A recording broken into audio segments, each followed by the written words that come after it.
Қарағанды облысының Нұра ауданына қарасты Қарой ауылында 12 жасар шебер тұрады. Расыл Несіпбай теледидар компьютер тіпті ұялы телефонда да жөнді ұялады. Ол тапқан қаржысын мүгедек әкесінің еміне жинап жүр. Қаршадай баланың осынау ерекше қабілеті әкеден дарыған. Тілшіміз Руслан Нұрланұлы шеберлер отбасында болып қайтты.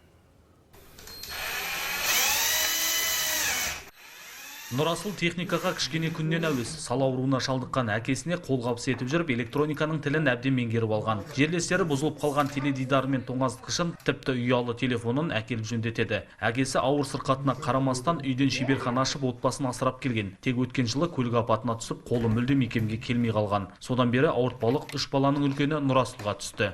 Мен бала шағымнан әкемнің қасында телевизор жөндеуге көмектесіп жүрдім. Әкем маған бәрін үйретті. Әкем айтты, телевизор істеу үшін физика пәнін жақсы білу керек. Әкем жол апатына түскеннен кейін әкемнің еміне ақша жинап көмектесіп. Нұрасыл сабағында қатар алып жүреді. Ал мүгедек әке баласының еңбекқорлығына тәнті. Тағдыр тауқыметін тартса да қиындыққа мойымайтын Дос Төлегенов өзінің қайсар мінезінің ұшқынын ұлынан көргеніне қуанышты.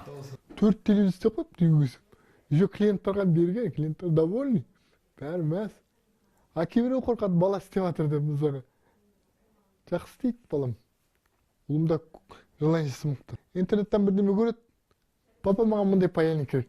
Папа мындай маған болып тұратын шуруповерттер болады, электрический. Сондайдың бәрін алғызды қазір.